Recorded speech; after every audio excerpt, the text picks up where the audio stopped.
Андан кейін кимде кандай сунуштар болсо кошумча алымча сунуштарды бересиздер. Анда урматтуу депутаттар, күн тәртибинин негиз катары бекитүү боюнча сунушту дош коем, дош бериңиздер. Ким макул? Каршы жок, көпчүлүк дош менен күн тәртиби негиз катары кабыл алынды. Эми экинчи маселе, күн тәртиби боюнча кимде кандай сунуштар бар, кошумча алымчалар? Жокпу? Анда сөз Алмаз Акунжановичте. Саламатсыздар, урматтуу депутаттар. Данияр Эрмекович, президенттин возражениесимен келген мыйзамыбыз бар эле, бул лизинг жөнүндө. Ошол жумушчу макулдашуу тобун түзүү боюнча ошону күн тартибине киргизип, акыркы маселени карап койсоңуздар. Рахмат. Рахмат. Каршы эмессиздерби, депутаттар? Башка сунуштар жокпу? Анда, урматтуу депутаттар, күн тартибини толугу менен сунуштарды эске алуу менен дош коем. Дош бериңиздер. Ким макул? Каршы жок, көпчүлүк дош менен күн тартиби толугу менен бекитилди. Аны күн тартиби менен кетсек, урматтуу депутаттар, күн тартиби боюнча биринчи маселе. Кыргыз Республикасынын Министрлер Кабинетинин төрагасы тарабынан демилгеленген Кыргыз Республикасындагы микрофинансы уюмдары жөнүндө Кыргыз Республикасы мыйзамына өзгөртүүлөрдү киргизүү тууралуу Кыргыз Республикасы мыйзам долбоору экинчи окуга киргизилет. Баяндамачы Аттакуров Мелс Шерикбаевич, Кыргыз Республикасынын Улуттук банктын төрагасынын орун басары. Söz баяндамачыда.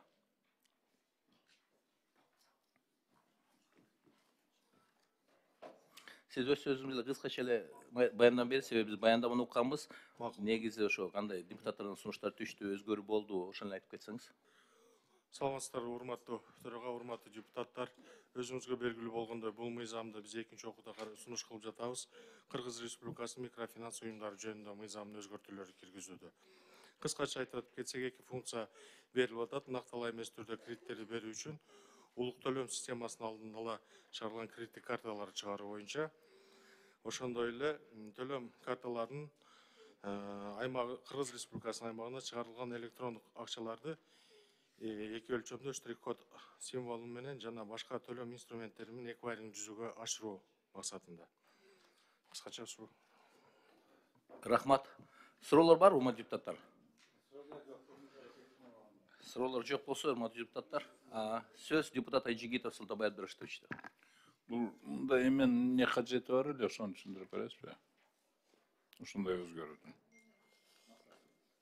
максаты. Эң негизги максаты, Султанбай Абдырашитович, бул мыйзамдын эң негизги максаты бул накталаа эмес мамлекеттик программасын аткаруу максатында сунуш кылып атабыз. Төлөмдөрдү өнүктүрүү максатында, накталаа эмес төлөмдөрдү өнүктүрүү максатында. Ага чейин микрокредитный финансовый компаниялар аны жасабай беле, же кандай?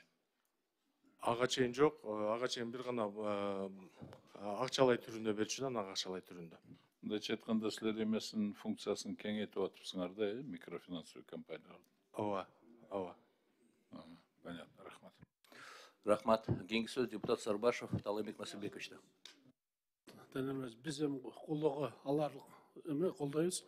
Биздин банк системасы ушуга даярбы бүгүнкү күндө? Кимдер колдоно алат? Пенсионерлер колдоно алабы ушу карталарды? Банк системасы негизги даярбы? Бул жерде даяр, бул биз тестирлөө режимин өткөзгөнбүз.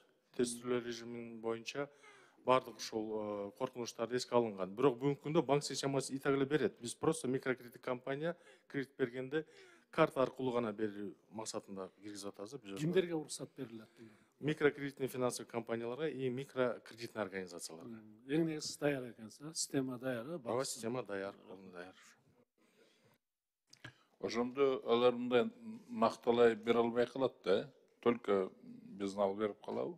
Ошо заемщикке карточка ачат, ошо карточканы эметип коет. Эгерде 100 000 болсо 100 000, 200 000 болсо 200 000. Заемщик барып алып банкоматына, любой банктардын банкоматына снимать этип алат акчаны. Понятно, рахмат. Рахмат. Кийинки сөз депутат Үмөнбаев Акылбек Тобулбаевичте. Рахмат, Данияр Эрмекович. Эми баягы карточный система кылганыңар жакшы. Бирок ошол микрокредитный компаниялардын пайызы эмне болуп атат? Ылдыйлаттыңыздар 32%-дан 40%-га чейин. Эң ылдыйкысы 32%, туурабы? Анан дагы карточный система болуп, баягы карточкадан акчасын эме эткенде дагы 1% алып калат да. Ошол жагы кандай болот? Акылбек Тобузбаевич, эми тактап айтканда, сиз айткандай бүгүнкү күндө ошол бул маселени карточкада Комбанктар алат. Бирок биз Улуттук банк биз бир гана ушул шарт түзүп беребиз. Өзүбүздүн конституциялык мыйзамыбыздын негизинде биз регулятивный органыбызда буну рынок определяет. Сиз айткандай туура, бүгүнкү күндө пайыздык сан эме ставкасы 32%ке чейин барат. Усредненный, орточосу. Биз бул боюнча именно ушул максатты дагы биз эмне үчүн накталай эмес түрдө киргизип атабыз, себеби пайызын азайтсын деп. Биз тестирлөө режиминде Мөл Булак микрокредитный компания катышты да.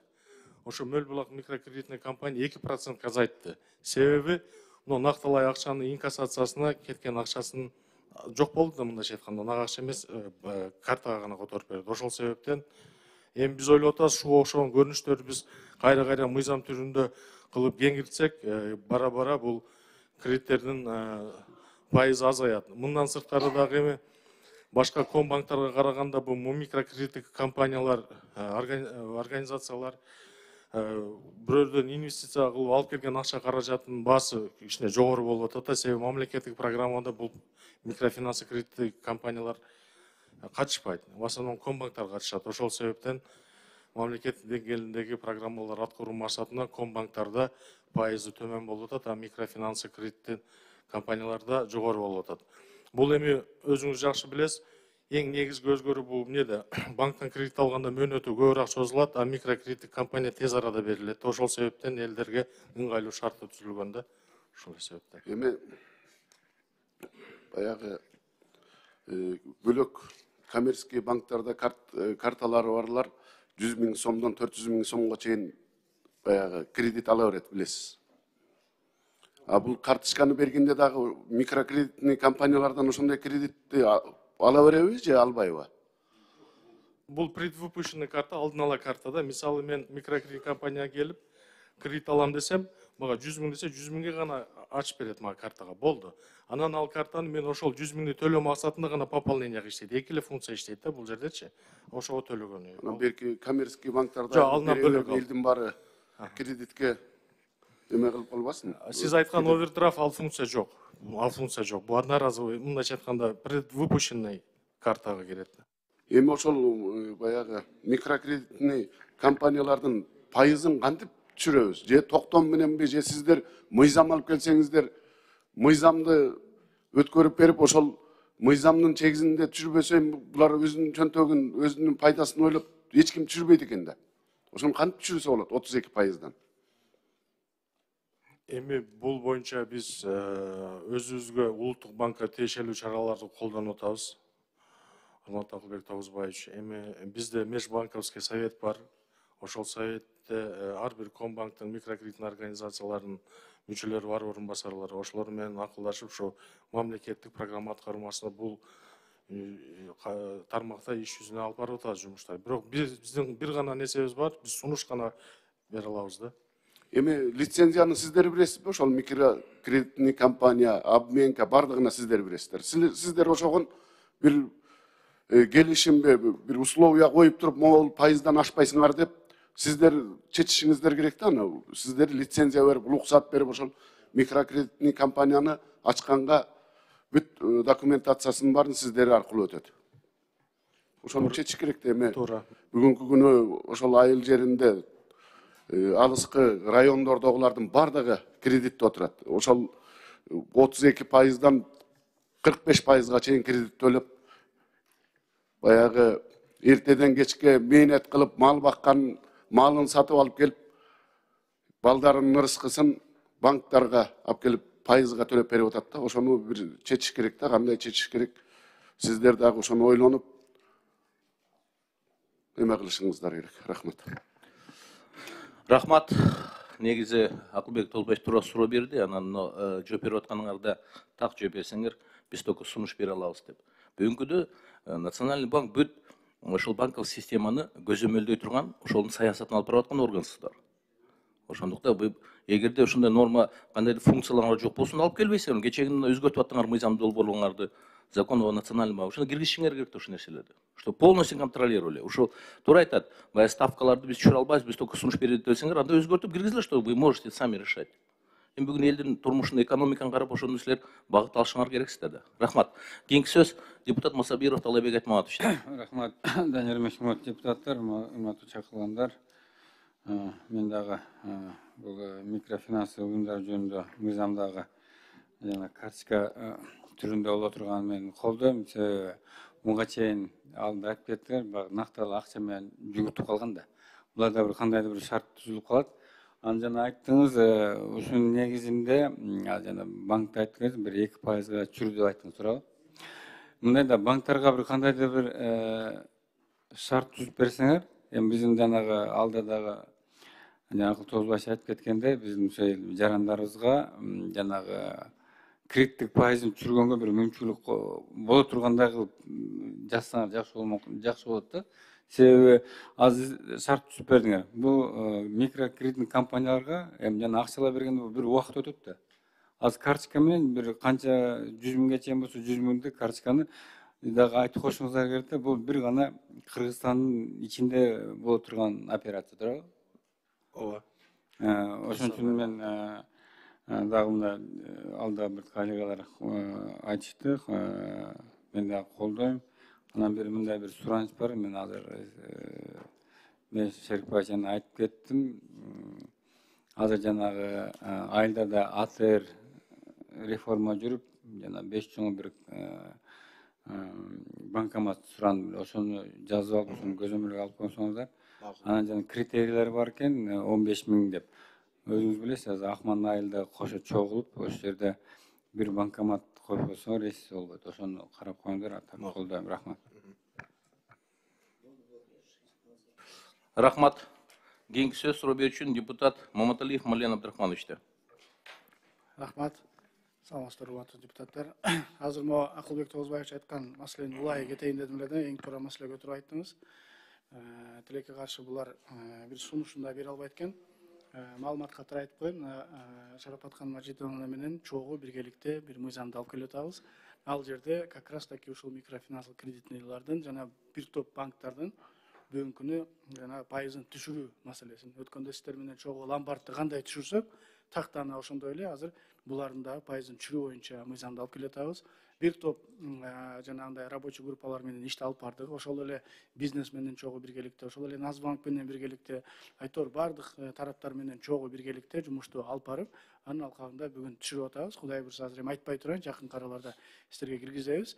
Жалпысынан ушул сиздер койгон туура максат айтып атасыздар, туура маселени көтөрүп атасыздар. Мен ойлойм, колдоп берип койсоңуздар, анан чогуу ушул жака соавторствого кирип бериңиздерди өтүнөт элем. Жалпысынан чогуу иштеп чыксак жакшы болот эле. Бул комитеттин бирден бир ушул иши жана жетишкендиги болот эле да. Рахмат. Рахмат.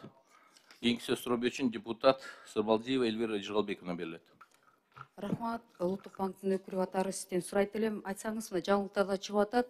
Орустардын МИР платежный системасына американский санкцияларга түшүп калыптыр, под санкции да. Анан биздин банктар, биздин Россияда канчалаган биздин мигранттарыбыз бар. Орустардын жарандары биякта жүрөт, релаканттар деп, алар да жүрүшөт биякта. Ошондо бул жагынан кандай болуп калат? Биздин платежный системалар продолжит работать с ними или как? Вы об этом мындай обсуждение болуп атабы, мындай рисктерди эми качандан бери келе атат да, уже 2 жылдан бери. Туура айтасыз, урматтуу Эльвира Жыргалбековна. Бул маселе боюнча 23 февралда санкция коюлду НСПКга. Бүгүнкү күндө биздин комбанктар Россия Федерациясынын комбанктары менен ошондой төлөм системалары менен акча которуу, корчот аркылуу акча которуу жүргүзүлүп аткан. Эми бул санкция эми коюлуп калды. Эми ар бир комбанктар өздөрүнүн чарбалык иш чаранын негизинде бул боюнча жүргүзөт. Бирок биз бүгүнкү күндө эгерде НСПК бүгүнкү күндө жабылып калды, бирок андан башка система денежных переводов деген өзүңүзгө белгилүү болгондой эл аралык компаниялар бар. Акча которуу система денежных переводов. Эми булар комбанктардын жеке иши дегенден мен мындайда, мен ойлойм, жеке иши болбой калат го. Анткени эгер вторичный санкция болсо, ортодо между молотом и наковальней болуп калып, а вдруг еще вот вообще риски, да? Еще дальше это зайдет. Риски есть, да. Мы бүгүнкү күндө как раз азыр биздин башкармалыкта 3-төн кийин правление өткөзөбүз. Бул маселени чогулуш кылабыз. Ошо чогулушта алдан ала дагы сүйлөшкөнбүз. Кандай ыңгайлуу жабылып калгансызга альтернативный жолдор боюнча. Бүгүнкү күндө альтернативный жолдор бар. Бар? Бар бүгүнкү күндө. Айта аласыздарбы? Золотая корона аркылуу которулса болот. Бүгүнкү ашы дагы 2-3 компаниялар бар эл аралык. Ошол эле орус мамлекетинде без открытия корсчетов они могут перевести денежные средства на территорию Кыргызской Республики. Кроме того, есть коммерческие банки, которые непосредственно на основании договорных отношений Комбанками Российской Федерации тоже переводят. Например, Сбербанк России, еще Тинькофф. Такие банки есть, которые непосредственно с нашими комбанками есть договоры, и на договорных отношениях они осуществляют эти платежи. Переводы, вернее.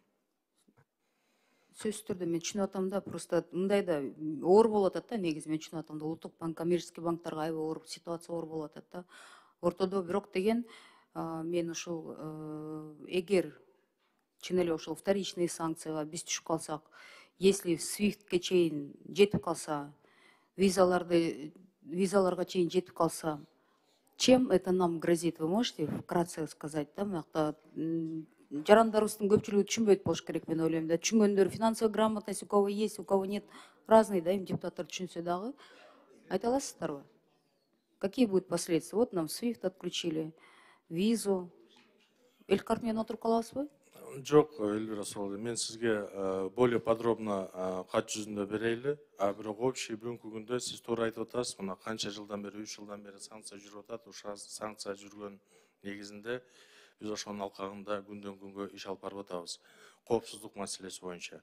Мисалы, бир платежду башка мамлекетке которуп атканда, ошол платеждун заявителиги анын баарын анализ кылып атабыз. Санкционный спискада жок. У вас очень сложная работа. Мурун мисалы бир платеж бир күндө 1 саатта кетсе, азыр бир күн, 2 күн, 3 күн дагы убакыт талап болуп бүт каралып атат, э? Эми этпесек, эгерде бир малейший биз нарушение кылып койсок, анда сиз айткандай санкцияга дуушар болуп калабыз. Ошол себептен биз абдан мындай кылдаттык менен иштеп атабыз. Сиздин общий жалпы мындай эме боюнча более подробный сизге информация жазып беребиз. Рахмат. Рахмат, урматтуу депутаттар, суроого жазылгандар баары суроону бүтүп аякташты. Эми комитет чечимине түшсөк, комитет чечими Кыргыз Республикасындагы микрофинанс уюмдары жөнүндө Кыргыз Республикасынын мыйзамына өзгөртүүлөр киргизүү тууралуу Кыргыз Республикасынын мыйзам долбоору жактырылсын жана аны экинчи окууда кабыл алуу Кыргыз Республикасынын жогорку кеңешине сунушталсын. Комитет чечим дош койгон, дош бериңер. Ким макул? Каршы? Жок, көпчүлүк дош менен аталган мыйзам долбоору экинчи окууда кабыл алынды. Бул маселе боюнча келгендер бар эсиңиздер болот. Урматтуу депутаттар, күн тартибинде кийинки экинчи маселе. Алмазбек Акунжанович, министр келдиби? Урматтуу депутаттар, бизде бүгүн ошол министрликтин официалдуу 1 жылдык коллегиясы болуп атат. Эртең башталган бүт элек, ошон үчүн бул маселени аягына жылдырып турсаңыздар да. Келсе карап бересиздер, урматтуу. Макул. Каршы эместер, урматтуу депутаттар. Биз өткөндө комитеттин жыйынында чечимге киргизкенбиз. Ушул мыйзам долбоору каралып атканда министр өзү келип катышсын деп. Каршы эместерби? Анда жылдырып турабыз. Анда кийинки маселе, 3-чү маселеге өтөйлү. Кыргыз Республикасынын Жогорку кеңешинин депутаты Жумабеков тарабынан демилгеленген мамлекеттик мүлктү менчиктештирүү маселелери боюнча Кыргыз Республикасынын айрым мыйзам актыларына өзгөртүүлөр киргизүү жөнүндө Кыргыз Республикасынын мыйзам долбоору экинчи окуга киргизилет. Баяндамачы Жумабеков Дастан Арсипекович, Кыргыз Республикасынын Жогорку кеңешинин депутаты. Чакырылгандар: Асылкулов Искендер Эсенгелдиевич, Кыргыз Республикасынын экономика жана коммерция министринин орун басары. Бариев Рысбек Жантаевич, Кыргыз Республикасынын транспорт жана коммуникация министринин орун басары. Аскарова Зария Маликовна, Кыргыз Республикасынын юстиция министринин орун басары. Сатарова Элдана Талайбековна, Кыргыз Республикасынын министрлик кабинетине караштуу мамлекеттик мүлктү башкаруу боюнча мамлекеттик агенттигинин директорунун орун басары. Сөз баяндамачыда. Рахмат, Данияр Эрмекович. Саламатсыздарбы, урматтуу депутаттар, урматтуу жыйындын катышуучулары. Сиздердин назарыңыздарга эми мыйзам долбоору экинчи окууга каралууга киргизип атабыз. Биринчи окууда рахмат колдоп бергенсиздер, бирок сиздердин ушул жыйыныңыздарда ошондой эле жогорку кеңештин жыйынында көптөгөн сунуштар келип түшкөн. Эң негизги сунуштардын бири ушу мамлекеттик стратегиялык объекттер жөнүндө сунуштар келип түшкөндө ошону бөлүп чыгуу деп. Эми азыр сиздердин назарыңыздарга бул Кыргыз Республикасынын мамлекеттик менчиктештирүү мыйзам долбоору турат. Ошого шайкеш келтирүү, ушул мыйзамдарга шайкеш келтирүү, ишкерликтин укуктарын коргоо жөнүндө мыйзамга өзгөртүү, транспорт жөнүндө Кыргыз Республикасынын мыйзамын өзгөртүү, ошондой эле Кыргыз Республикасынын стратегиялык объекттер жөнүндө мыйзамга өзгөртүү киргизип сунуштап атабыз. Карап чыксаңыздар керек. Эми эң негизгиси, урматтуу депутаттар, буга чейин ошо мамлекеттин мүлкүндө турган мүлктөрдү менчиктештирүү жолунда өкмөт деп коелу, азыр министрлер кабинети ошо жогорку кеңешке алып келип, өздөрүнүн программасын бекитип, анан реализация кылчу да. Азыр биз оператив түрдө иш жүрсүн деп, ошо конституцияга, ошондой эле министрлер кабинети жөнүндө конституциялык мыйзамдарга шайкеш келтирүү иретинде бүгүнкү күндөгү ушу мамлекеттин менчигине өткөн объектилер билесиздер, эми ар кандай жолдор менен өз эрки менен берип аткан объектилер бар. Коррупциялык элементтер менен алынган, соттун чечими менен алынган объектилер бар. Ошону оператив түрдө кайра үчүнчү тарапка сатуу иретинде иш ыкчам жүрүш үчүн ушул мыйзамга өзгөртүү киргизилип атат да. И министрлер кабинетинин иштешине да, ыкчам иштешине да жакшы шарттар түзөт. Бирок ошого байланыштуу сиздер биринчи окууда каралып атканда сунуш бергенсиздер, анда стратегиялык объектилерде турган объектилердин тагдыры кандай болот, анын чечилишин министрлер кабинетине берип койсок туура болбой калат деген максатта көптөгөн депутаттардан кайрылуу келип түшкөн. Ошондуктан сиздердин назарларыңыздарга Кыргыз Республикасынын стратегиялык объекттер жөнүндө мыйзамга так дана жазып койдук. Мен ошого токтолуп кетейин. Бул мындай жазылды 4-чү беренесине. Мамлекеттин менчигинде турган стратегиялык объектлерди менчиктештирүү Кыргыз Республикасынын жогорку кеңеши менен макулдашуу боюнча ишке ашырылат деп. Жалпы ошол жана 3 категорияда турган стратегиялык объектилер жогорку кеңеш аркылуу чечилет. Биздин жогорку кеңештин макулдашуу негизинде анан кийин анын тагдыры чечилет да. Өзгөртүү ушул болду. Калган өзгөртүүлөр, сунуштар министрлер кабинети тарабынан келип түшкөн. Алардын баардыгы каралды. Комитеттин чечими да бар. Экспертизадан чыккан, колдоо тапты. Кыскача ушундай, урматтуу депутаттар. Рахмат. Анда сөз суроо берүүчүн депутат Сурабалдиева Эльвира Жыргалбековна берилет. Муну биринчи окууда парламентте чоң жыйында аябай чоң талкууланган.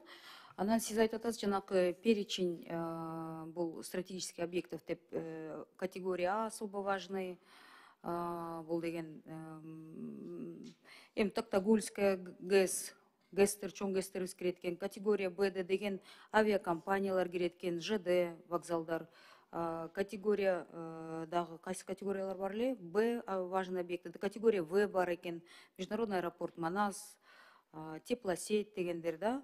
3 категория жөнүндө сөз болуп атат да. Бирок ошол эле учурда Кабмин өз чечими менен кайсы объект стратегиялык объекттин тизмесине кирет, анан кайсы объектти чыгара алабыз деген мүмкүнчүлүгү бар да, туурабы? Они могут своим решением вносить и выносить из списка объекты, правильно? Ооба, алар токтом менен өздөрү бекитет. Өздөрү бекитет. Поэтому бул тизмени стратегиялык ошол мыйзамга кирип калды, ошол стратегиялык тизмеде бар, жок дегендин анда кандайча болуп калат? Кабмин өздөрү чечет экен. Аны бул жерде жооп береби? Бул ким? Өкмөттөн. Министрлер кабинетинен жооп берсин анда. Аты жөнүңүздү айтып коесузбу, сиз кимсиз?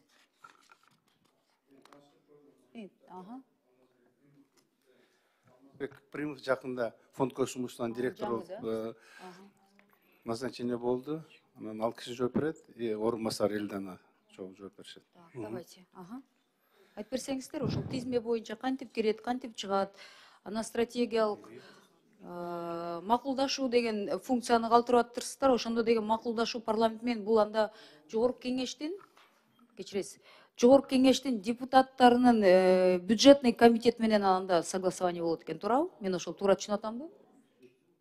Макулдашу жалпы жогорку жыйынга кирет деп. макулдашу жогорку кеңеш дегенде сөзсүз түрдө Сөз жогорку палатага кеңештин кирет, жыйынында да. Всё, хорошо. комитеттен өтүп жогорку кеңешке чыгат. Римов мырза айтып койсуздарбы? Сиздики болбой калды да. Тизмеге стратегиялык объекттер кантип кирет порядогун, анан кантип чыгарылса болот? Өкмөт кантип киргизет, кантип чыгарылат, если без парламента деген сөз болуп атпайбы? Рахмат, Либра Жыргалбековна. Токтом, азыркы токтом боюнча стратегиялык бизде тизме бар. Анын тизме Совет Безопасности деген чечим менен сунушталат и өкмөт ошол менен бекитилет. Коопсуздук кеңеште талкууланып, анан ошентип кирет экен да. Ооба. Коопсуздук кеңеште биздин төрагабыз кирет, Ооба. Так, түшүнүктүү. Бирок бул жерден мен түшүнүп атам, коллегалар колдоп аткандан кийин эми палатага чыгарылганда аяктан да талкууланып болуш керек. Менде бир эле мындай айтып кете турган нерсе, Алмаз Ахунжанович, президентибизге рахмат деп айтып, мен личная благодарность передайте, пожалуйста, вы же часто ходите, встречаетесь, да? Законопроект по противодействию коррупции колго бербеди беле? Ошондо деген срок давности алынды, туурабы? Ошондо бүгүн февралдан баштап мамлекеттик кызматта иштеген биздин жоопкерчиликтүү кызматта иштеген адамдарыбыз, анан алардын кол алдында иштеген адамдарыбыз анча мынча мажбурланып кээ бир нерселерге кол кой десе ойлонуш керек. Анткени мөөнөт жана срок давности по преступлениям экономической коррупция и мошенничествону алып койдук, туурабы? 10 жыл өтөбү, 20 жыл өтөбү бул адамдар эгер туура эмес нерселер болсо анда жооп беришет. Именно стратегиялык тизме боюнча дагы мен ойлойм азыр өкмөттө бүт кызматкерлер ойлонуп болуш керек да. Рахмат. Рахмат. Урматтуу депутаттар, кийинки сөз депутат Нарматова Надира Азимовна берилет. Сунуш катары эле айтайын дедим эле. Биз өткөндөгү Марлен Маматалиев мырзанын берген суроолордун бардыгы сунуштары кириптир да. Ошон үчүн мен да ошону биринчи окууда да ошону колдогон элем. Ошон үчүн колго сала берсең деле болот го деген сунушту айткым келет. Рахмат. Кое бериң депчи. Rahmat. Негизги биз талап кылган маселелер кириптир да. Keyinki söz депутат Айжигитов Султанбай Абдырашевичте. Азыр эми жанагы көп мүлктөрдү өз каалоосу менен, акча каражаттарын өз каалоосу менен өткөрүп берип атат деп атпайсызбы? Ошону өкмөт өзү чечет. Бирок ошол өз каалоосу менен эле сотсуз өткөрүп бергендер ошол канчалык мыйзамдуу? Кийин анан эме болуп проблема чыгып калбайбы? Бул бийлик кеткенден кийин анан вот ошол жагы кандай болот дейм да. Эгер жок бүгүнкү күндө ошондой да, азыр ал өткөрүп бергенде сразу эле бюджетке өткөрүп иштетип атпайбызбы? Сот аркылуу закрепить этиштин кажети жокпу? Же мындай эле сразу эле ишке киргизе берсе болобу?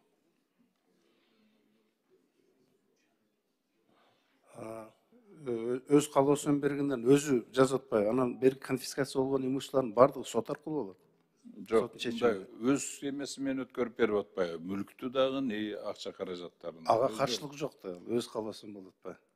Ошол канчалык мыйзамдуу дейм да. Өз каалоосу менен нотариальный сот аркылуу же нотариальный заверить этилет. Нотариальный удостоверение болуп атат. Нотариальный заверение болуп атат, ол өз каалоосу менен. Ошо, то есть нотариальный заверить эткенде соттун кереги жок. Ошол жагын билейин. Рахмат. Юридический жагын карап коюңуздар деп атат да. Рахмат. Keyinki söz Маматалиев Марлен Абдрахмановичте. Рахмат. Надира Азимовна айткандай, биз ошо сунуштарды бердик эле сунуштар толугу менен кабыл алыныптыр.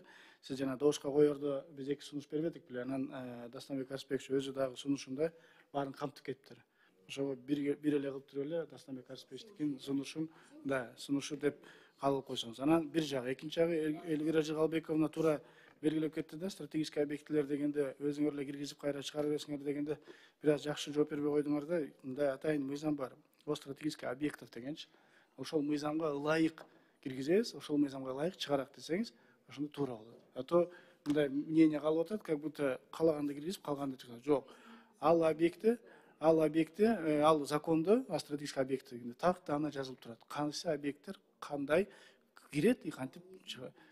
Аны айткан жок да, аны жооп бербей калды. Ошо толуктап коюп атам, чтобы мындай туура болушунчу. Рахмат. Туура эле. Рахмат. Урматтуу депутаттар, суроого жазылгандар бар, суроону берип жыйынтыкташты Бекешев Дастан Далбаевич 1 минут bir суроом бар дейт. Сөз Бекешев Дастан Далбаевич. Чоң рахмат, урматтуу Данияр Мекич. Фонд госимущества мен суроону бере алаймчы. Бизде вот мына айтып атышпайбы, акыркыда өтө көп мүлктөрдү өзүлөрү эле тапшырып атышат деп атышпайбы? Просто санын айтып койгулачы, канча киши ушундай болуп калды бизде? Добровольецтер. Саламатсызбы, Дастан Далбаевич.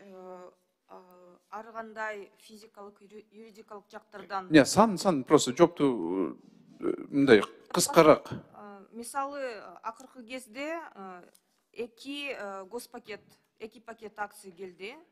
9 үлүш келди добровольно. Андан бул ачык маалымат, ооба. Кайсы жерде окуса болот ошону? Ким берди? Доброволец Жеткиликтүү турак жай долбоорлорун каржылоосуну жөнүндө макулдашуулардын долбоорлору макулдашууга киргизилет. Баяндамачы Болотов Санжар Бактыбекович, Кыргыз Республикасынын экономика жана коммерция министринин орун басары. Чакырылгандар: Татиков Руслан Сатылганович, Кыргыз Республикасы финансы министринин орун басары. Омуров Амантур Нурбекович, мамлекеттик ипотекалык компания Ачык акционердик коомунун башкармалыгынын төрагасынын орун басары. Баяндамачы барбы? Болотов Санжар Бактыбекович.